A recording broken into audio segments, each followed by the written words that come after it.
piramida kebencian. Dulu ketika kita membahas filsafat kebencian sudah saya bahas. Cuma kali ini objeknya diri kita. Jadi kebencian itu biasanya ranking. Diawali yang paling bawah itu. Prejudice attitude. Terus act of prejudice. Terus discrimination. Terus violence. Terus genocide. Yang paling bawah, yang paling awal biasanya prasangka-prasangka, curigaan. Gampang nuduh. Kali ini yang kita tuduh diri kita sendiri. Wah, sudah rusak saya ini, Pak. Wah, saya ini pikiran saya kotor, Pak. Saya itu misalnya. Wah, itu menuduh dirinya sendiri. Setelah menuduh, act of prejudice. Act of prejudice itu kamu melakukan tindakan, aktivitas, perilaku menyesuaikan dengan prasangkamu tadi. Kayak tadi misalnya, saya itu pikiran saya kotor, Pak. Ya sudah, ayo tobat ke masjid. Nggak usah, Pak, saya kalau ke masjid itu nanti mengotori yang lain saya itu. Wah, itu padune males itu. Jadi act of prejudice itu kamu melakukan tindakan aktivitas sesuai dengan prasangkamu. Misalnya kalau ini kepada orang lain, orang yang kamu tuduh, wah kamu orang kelompok ini ya, kamu perlakukan dia sesuai persangkaanmu. Itu act of prejudice. Kemudian biasanya lahirnya discrimination. Kalau untuk kasus self-hate, benci diri, discrimination itu seperti tadi. Kamu kecil-kecilkan dirimu, kamu singkir-singkirkan dirimu. Kamu anggap dirimu itu jelek, buruk, layak dibasmi. Dihabiskan saja. Ya, karena selanjutnya apa? Violence, kekerasan. Kamu siksa dirimu entah dengan cara apa. Tidak pantas, Pak, saya itu. Nah, itu biasanya kalimat-kalimat seperti ini. Itu kekerasan yang kamu lakukan dirimu sendiri. Saya duduk di bawah saja, Pak, saya itu siapa sih? Kamu mendiskriminasi, menyakiti dirimu sendiri. Dan puncaknya memang genocide. Genocide itu ya membasmi. Pada akhirnya saya itu memang sebaiknya tidak ada saja. Violence itu level self-harm, menyakiti diri ya bisa sampai. Kalau yang depresi sampai parah itu bisa ingin untuk melenyapkan dirinya sendiri. Nah ini hati-hati, makanya teman-teman pahami piramida ini. Kalau bisa dibasmi sejak prasangka yang paling awal. Pandangan-pandangan jelek, pandangan-pandangan burukmu pada dirimu sendiri, ayo dibersihkan. Bahwa kita ini banyak kurangnya, banyak ketidaksempurnaannya, ya nanti kita perbaiki pelan-pelan. Tapi jangan karena itu kita merasa sangat rendah, kita merasa sangat kotor, sangat tidak berharga, dan lain sebagainya. Ini konsep dari piramida kebencian. Oke, saya lanjutkan. Ini membahas yang tadi. Buahnya self-hatred itu apa? Kebencian pada diri kita itu apa? Self-sabotage. Kita akhirnya mensabotase diri kita sendiri. Mensabotase itu kan menghancurkan, merusak secara diam-diam, terselubung. Itu kan disabotase. Kita tidak sadar tiba-tiba ditikam dari belakang, itu kan istilahnya sabotase. Kita tidak sadar tiba-tiba dijatuhkan, dijegal dari belakang, namanya kita disabotase. Kali ini yang mensabotase kita siapa? Diri kita sendiri. Yang jegal kita siapa? Diri kita sendiri. Yang membuat tidak maju kita siapa? Diri kita sendiri. Ini namanya self-sabotage. Kita merusak diri kita sendiri, kita melukai diri kita secara psikologis. Dan biasanya memang kita tidak sadar. Kalau kitalah yang jadi penghalang kemajuan kita. Kita tidak sadar kalau kita sendirilah yang membuat kita tidak bergerak, tidak progres dalam hidup ini. Ini namanya kita mensabotase diri kita sendiri. Penjahatnya ternyata kita sendiri. Nah, ini yang penting kita pahami. Cirinya apa self-sabotage itu? Coba kita cek ya. Ini saya ambil dari salah satu sumber. Ini kenapa disebut sabotase? Karena kita tidak sadar. Yang pertama, lupa. Awalnya memang sengaja melupakan, lama-lama lupa beneran. Kok minggu lalu tidak masuk, Mas? Lupa, Pak, saya kalau ada kuliah. Awalnya memang males kuliah sih. Kalau ditanya alasannya lupa. Lama-lama ya lupa beneran. Jadi pura-pura lupa dan akhirnya lupa beneran. Itu diri kita di self-sabotage. Karena orang itu biasanya apalagi kalau berulang-ulang, itu dari semula tidak sengaja lama-lama jadi terbiasa. Loh, harusnya kan seperti yang kamu bilang. Minggu ini kamu mau lebih banyak ibadah, lebih banyak sholat malam. Saya pengen sholat malam, tapi kok ya lupa ya. Puasa Senin Kemis sudah saya niati, lupa saya makan. Ya, memang gak terlalu mantep niati. Nah, lupa itu bagian dari ciri self-sabotage. Awalnya mungkin kita memang tidak ada passionnya, kemauannya tidak terlalu kuat, ragu-ragu maju atau mundur, akhirnya mekanisme diri kita nabrak kita, sudahlah lupakan saja. Kayak tadi, awalnya sih memang males-malesan kuliah, akhirnya ya lupa kalau ada jadwal.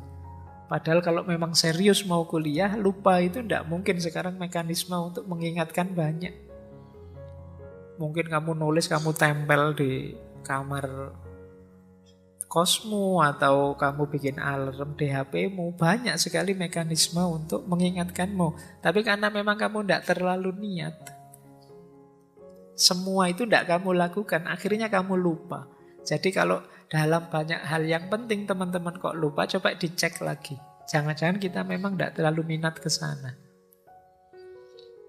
Kalau itu hal yang baik, berarti kita sudah disabotase oleh diri kita. Karena kitanya sendiri memang tidak serius.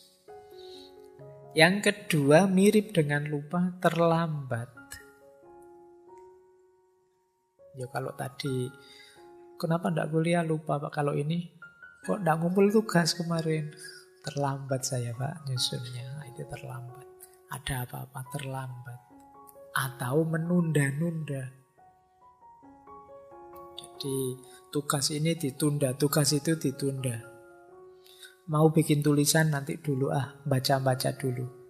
Begitu buka HP, baca-baca, nanti dulu, buka Instagram, buka TikTok dulu. Begitu buka TikTok, tidak bisa selesai sudah. Kan buka TikTok itu kan tidak pernah sekali kan, terus scroll lagi, itu bisa jam-jaman kamu di situ. Akhirnya terlambat, akhirnya banyak hal tertunda-tunda, itu self-sabotage. Tugasmu terus tidak jalan. Jadi coba perhatikan yang selalu sering merasa lupa, merasa terlambat, banyak hal dia tunda-tunda, kemungkinan dia sedang disabotase oleh dirinya sendiri. 3 hal ini kan sering membuat kita tidak sukses, tidak berhasil mewujudkan cita-cita dan keinginan kita. Yang keempat, mulainya oke, tapi terus tidak selesai-selesai. Ini di antara ciri self-sabotage. Begitu diajak jalan, ayo oke. Bikin tulisan, ayo oke. Begitu nulis dapat 2 kalimat, lanjutannya besok saja ya.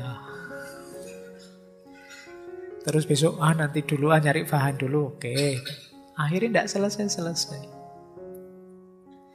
Seminar tahun 2021 munculnya 2023. Kok kamu lama hilangnya? Nyari inspirasi Pak.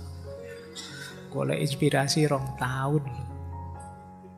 Ya, siap memulai tapi tidak selesai-selesai. Kan yang membuat tidak selesai itu diri kita dengan segala argumentasinya. Ini namanya kita di self-sabotage. Kita disabotase oleh diri kita sendiri. Atau muncul di pikiran kita bahwa saya tidak mampu ini menyelesaikan. Tidak sanggup saya. Belum dicoba sudah tidak sanggup duluan. Ini juga ciri self-sabotage. Jadi mensabotase diri, akhirnya kita tidak jalan. Atau berhenti tanpa alasan rasional. Kok tidak jalan? Tidak tahu Pak ya. Saya nunggu mood dulu. Saya itu orangnya tergantung mood Pak. Itu kan biasanya ya alasan males saja. Tapi kamu pakai argumen tergantung mood. Nunggu moodnya Pak. Kalau saya tidak mood itu tidak jalan Pak. Kalau saya sudah mood Pak, sehari bisa dapat 1 bab.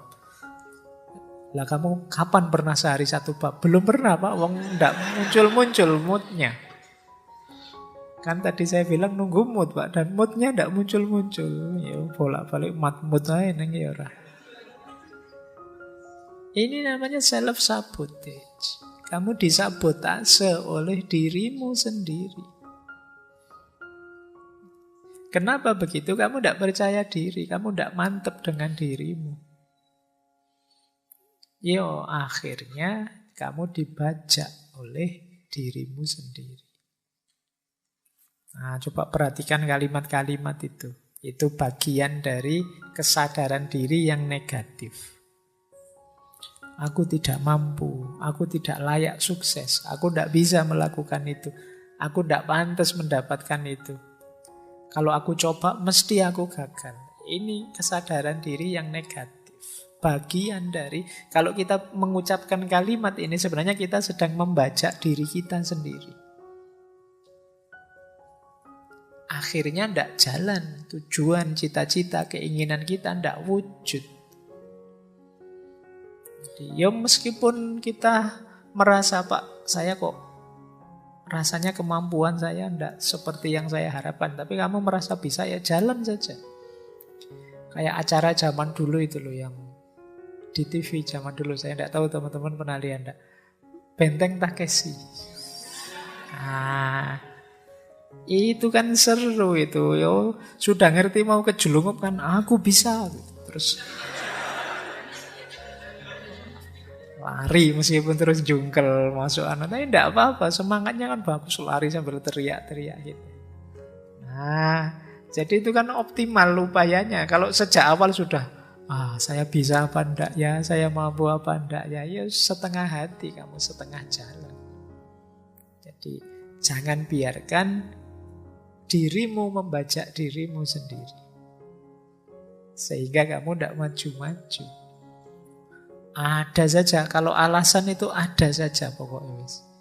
Kamu bisa bikin 1001 alasan untuk keminderanmu, ketidakpercayaan dirimu. Mulai dari alasan biasa sampai alasan religius bisa kamu buat. Tapi kamu tidak bisa membohongi dirimu, sebenarnya kamu sedang lari, kamu sedang menghindar dari dirimu sendiri. Ini ciri dari self-hate. Orang yang benci dirinya.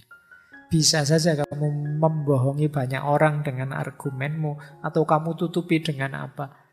Tapi dirimu sendiri tidak bisa bohong bahwa kamu sedang mengebiri dirimu sendiri. Kamu sedang membajak dirimu sendiri.